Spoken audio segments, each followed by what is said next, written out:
আমাদের তো এনসিপির পক্ষ থেকে আমাদের এনসিপির আহ্বায়ক নাহিদ ইসলাম নিজেই গিয়েছিলেন সেখানে।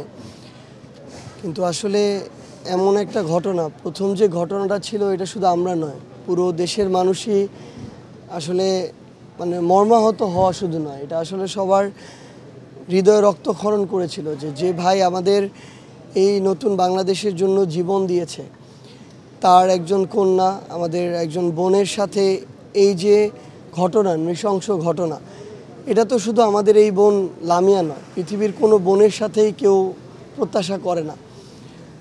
তো আমরা আমাদের জায়গা থেকে আসলে কিছুদিন আগে একইভাবে আমাদের ছোট্ট শিশু আরেক বোন আসিয়াকে আমরা এভাবে হারিয়েছি।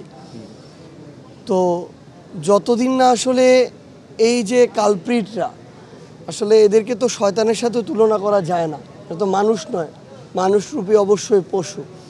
তো এদেরকে যতদিন না দৃশ্যমান একটা শাস্তির আওতায় আনা যায়, এদের ফাঁসি কার্যকর করতে হবে এবং এটা মানুষের সামনে আসলে দৃশ্যমান হতে হবে।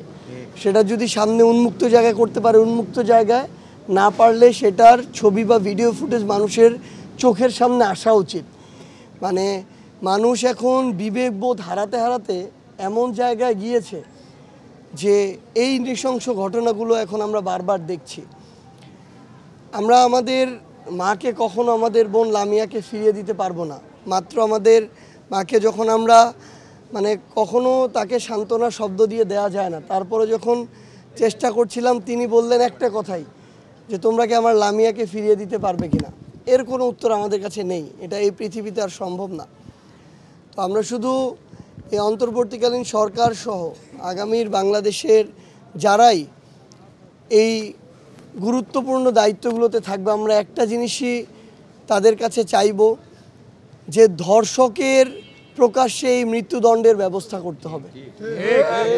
কারণ এমন অনেক জায়গা আছে যেই জায়গাগুলোতে আসলে এত সুশীলতা দেখিয়ে লাভ নেই।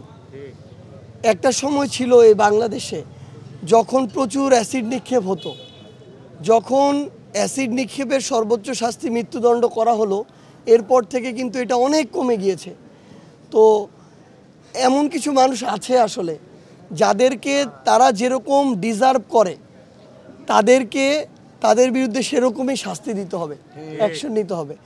তো আমরা আমাদের জায়গা থেকে আমাদের এনসিপির পক্ষ থেকে, এবং শুধু এনসিপি নয়, পুরো বাংলাদেশের মানুষের পক্ষ থেকে আমরা অন্তর্বর্তীকালীন সরকারকে বলবো যে তারা যে 90 দিনের কথা বলেছেন কিছুদিন আগে আমাদের বোন আসিয়ার সময়, এটা আরও যদি দ্রুততম সময়ের মধ্যে দৃশ্যমান শাস্তি নিশ্চিত করা যায়, তাহলে দিন শেষে আগামীতে আমাদের আর কোনো বোন আসিয়া কিংবা লামিয়াকে আমাদের আর হারাতে হবে।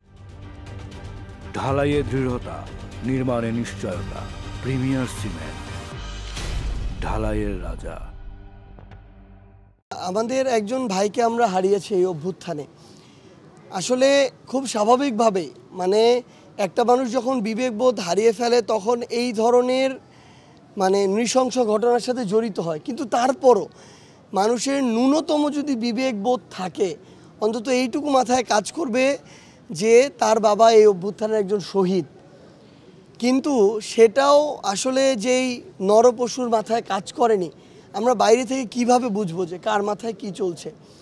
কিন্তু আমাদের জায়গা থেকে আমাদের জুলাই শহীদ স্মৃতি ফাউন্ডেশন কিংবা আমাদের পক্ষ থেকে স্পেশালি আমাদের ফাউন্ডেশনে কাজ করে আমাদের সেবন্তী, তিনিও একজন শহীদের বোন, এখানে স্নিগ্ধ রয়েছে, তারা খোঁজ খবর নেয়। আজকেও সন্ধ্যা 7টার দিকে সেবন্তী তাদের বাসায় গিয়েছিল, একসাথে কথা বলেছে, গল্প করেছে, সেই ছবিও মাত্র সেবন্তী আমাকে দেখালো। তো কিন্তু ওই যে মনের ভিতরে কি চলে, এই যে ট্রমা, এটা থেকে তো বের হওয়া এত সহজ বিষয় নয়। হয়তো একজন মানুষ আসে তার সামনে একটু হাসি মুখে কথা বলে, কিন্তু মনের ওই দুঃখটা তো সবার সামনে প্রকাশ করা যায় না।